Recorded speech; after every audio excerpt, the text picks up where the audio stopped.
আর এই রমজানের রোজা রাখলে আমাদের জন্য ফায়দা আছে না নাই? আমাদের জন্য ফায়দা আছে না নাই? রমজান মাস যখন আসে রাসূলুল্লাহ সাল্লাল্লাহু আলাইহি ওয়াসাল্লাম সাহাবীদেরকে নিয়ে এভাবে ভাষণ দিতেন আর বলতেন, কদ আযাল্লাকুম শাহরুন আযীমুন মুবারাকুন, বলেন সুবহানাল্লাহ। আল্লাহর রাসূল বলতেন, অনেক বরকতপূর্ণ একটি মাস তোমাদের সামনে হাজির হয়েছে, বলেন সুবহানাল্লাহ। আমার বন্ধুগণ, রমজান যখন আগত হয়ে যায়, এই রমজান যখন আসে, আল্লাহ রাব্বুল আলামিন রমজানের খাতিরে আল্লাহ তাআলার জান্নাতটাকে বাকি 11 মাস সুসজ্জিত করে সাজান, সুবহানাল্লাহ পড়েন।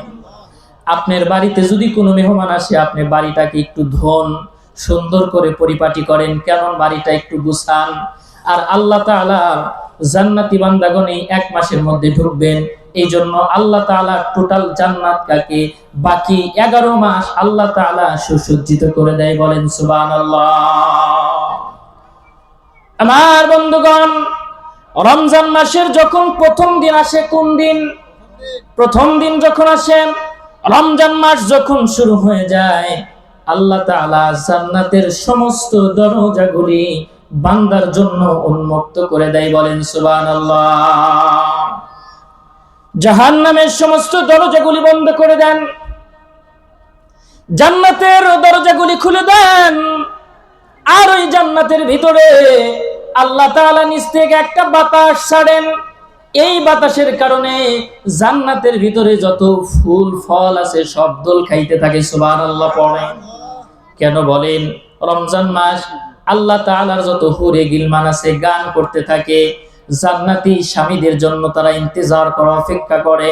জান্নাতের যেই ফেরেশতা আছে, ওই ফেরেশতার কাছে জিজ্ঞাসা করে আজকে কোন রাত।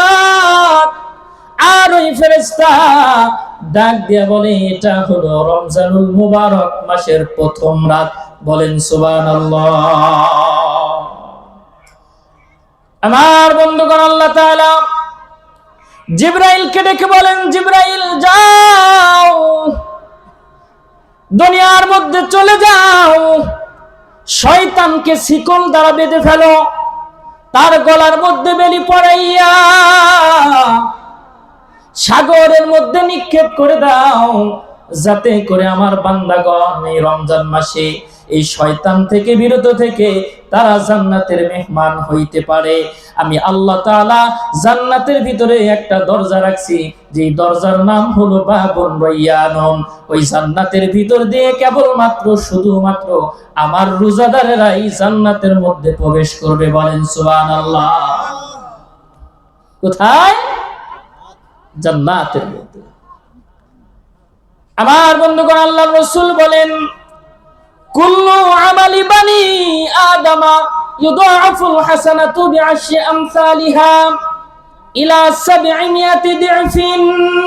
ক্বালা আল্লাহু তাআলা ইল্লা আস-সাওম ফাইন্নাহু লি ওয়া আনা আজজি বি ইয়াদউ শাহওয়াতাহু ওয়া তুআমাহু মিন আজলি আও কামা ক্বালা an-নাবিয়্যু সাল্লাল্লাহু আলাইহি ওয়াসাল্লাম। আল্লাহর রাসূল বলেন, বনি আদমের প্রত্যেকটা আমলকে আল্লাহ তাআলা 10 গুণ থেকে নিয়ে 700 গুণ দান করে। কত গুণ? আমার বন্ধুগণ, আল্লাহ তাআলা ফেরেশতাদেরকে ডেকে বলে, ও আমার ফেরেশতা, আমার বান্দা যা কিছু সওয়াব অর্জন করবে 10 থেকে নিয়ে 700 গুণ পর্যন্ত লিখে দাও, ইল্লা সাওম, রোজার সওয়াব ছাড়া। কেননা রোজাটা হলো আমার, আর আমি আমার রোজার সওয়াবটা আমার কুদরতি হাত দ্বারা বান্দার হাতের মধ্যে দিয়ে দেব, বলেন সুবহানাল্লাহ।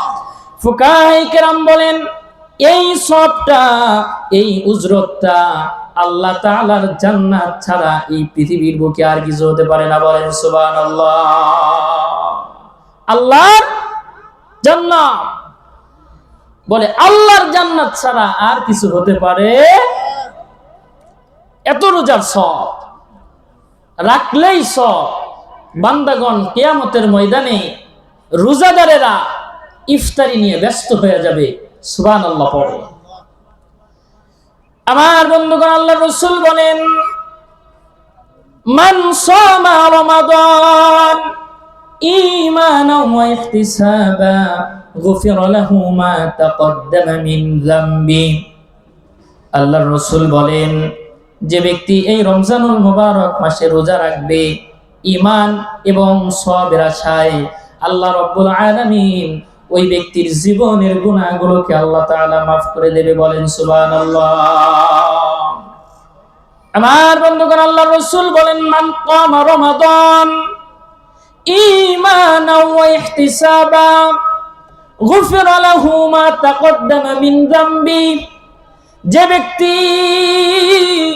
এই রমজানুল মুবারক মাসে দিনের বেলায় রোজা রাখবে আর রাতের বেলায় আল্লাহর ইবাদতে দাঁড়িয়ে যাবে, তারাবির নামাজে দাঁড়িয়ে যাবে, আল্লাহর ইবাদতে কিয়াম করবে, দাঁড়ায়া দাঁড়ায়া নামাজ আদায় করবে, আল্লাহর রাসূল বলেন ওই ব্যক্তির জীবনের গুনাহগুলো আল্লাহ রাব্বুল আলামিন maaf করে দেবে। বলেন সুবহানাল্লাহ। আমার বন্ধুগণ, আল্লাহ তাআলার রাসূল বলেন, ইন্নাল্লাহা ফারাদা আলাইকুম সিয়ামা রমাদান ওয়া সানানতু লাকুম মাহু ওয়া কামাহু ঈমানাও ওয়া ইহতিসাবা খারাজা মিন যুনুবিহি কায়াউমিন ওয়ালাদাতহু উম্মু। বলেন সুবহানাল্লাহ। আমার বন্ধুগণ, আল্লাহর রাসূল বলেন, এই রমজানুল মুবারক মাস, এই রমজানটাকে ফরজ করেছেন আল্লাহ। ওয়া সানানতু লাকুম কিয়ামাহু, আর তার এই রাতে যে কিয়াম করবে, দাঁড়াবে, নফল ইবাদত করবে, এটা রাসূলুল্লাহ সাল্লাল্লাহু আলাইহি ওয়াসাল্লাম বলেন আমি সুন্নত করেছি। বলেন সুবহানাল্লাহ। কোন ব্যক্তি যদি আল্লাহর ফরজ রোজা রাখলো আর আমার সুন্নত আদায় করলো, তাহলে ওই ব্যক্তি গুনাহ থেকে এমন ভাবে বের হয়ে যাবে কেমন যেন তার মা তাকে আজকে প্রসব করেছে। বলেন সুবহানাল্লাহ। ছোট্ট বাচ্চা, আমার বন্ধুগণ আমি শেষ করে দেব, ছোট্ট বাচ্চা মায়ের গর্ভ থেকে যেদিন বের হয় তার কোনো গুনাহ থাকে? বলে ওই ব্যক্তির যেমন কোনো গুনাহ থাকে না, রমজানুল মাসের রোজা আদায় করলে, রাতে কিয়াম করলে আল্লাহ এত খুশি হন। বলে আল্লাহ তাআলা কেমন যেন ও আজকে প্রসব করছে, ওর জীবনের গুনাহকে মাফ করে দেন কে? আমার বন্ধুগণ, আল্লাহ রাসূল বলেন, লিসাইমি ফারহাতান, রোজাদারের জন্য দুইটা খুশি। কয়টা? ইনদা ফিতরি ইনদা লিকাই রাব্বি। এক নাম্বার খুশি হলো বান্দা যখন সকাল থেকে নিয়ে সন্ধ্যা পর্যন্ত না খেয়ে থাকে, রোজা রাখে, ইফতারি সামনে করে বসে, তখন ওই রোজাদারের একটা খুশি লাগে, ঠিক কিনা?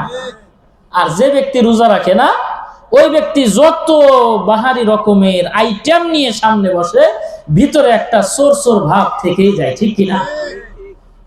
আর যে ব্যক্তি রোজা রাখলো, আল্লাহর জন্য ইফতারি সামনে করে বসলে ওর ভিতরে একটা তৃপ্তি আসে, ভালো লাগা কাজ করে, মনের মধ্যে একটা আনন্দ প্রকাশ পায়। যখন পানির গিলাস নিয়ে চুমুক দেয়, যখন শিরা উপশিরা শীতল হয়ে যায়, তখন নিজের মধ্যে একটা আনন্দ ফিল হয়। সুবহানাল্লাহ পড়ে। আমার বন্ধুগণ, আল্লাহর রাসূল বলেন, এই হলো রোজাদারের একটা সময়। আর একটা রোজাদারের খুশির সময় আছে। ওই খুশির সময়টা হলো ইনদা লিকাই রাব্বি।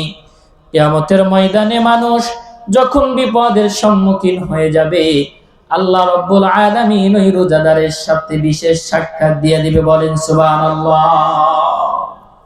আমার বন্ধুগণ, আমার পরবর্তী মেহমান চলে এসেছে, আমি আর আলোচনা লম্বা করব না। যতটুকুন আলোচনা করলাম এতটুকুনই বুঝতে পারলাম যে না, রমজানুল মুবারক মাসের রোজা আমাদের রাখা দরকার না, ফরজ। আল্লাহ ফরজ করছেন, রাখা লাগবেই, দরকার না। আল্লাহ কি করছেন? ফরজ করছেন। আল্লাহর এই রোজাগুলো রেখে, ফরজ বিধান আদায় করে জান্নাতের মেহমান হয়ে কবরে যাওয়ার তৌফিক আল্লাহ আমাদের দান করুন। সকলেই পড়ি আমিন। হাযা মা ইনদি ওয়াল ইলমু ইনদাল্লাহ, আলাইহি তাওয়াক্কালতু ওয়া ইলাইহি উনীব।